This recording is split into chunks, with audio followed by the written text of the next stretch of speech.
Kapin 8,000 kun 8,000 ka mga indibidwal na apektuhan sa linog sa Davao Region. Atong sa ng kompletong ditali sa report Radyoman Karin Beltran.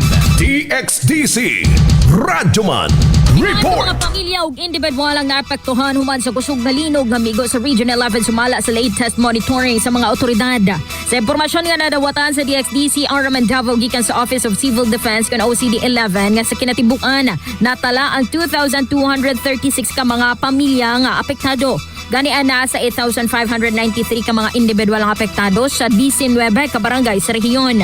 Sa karon, adunay 12 ka mga evacuation centers ang namuntar asa nagpabilin ang 1,704 ka mga pamilya o 7,036 ka mga individual.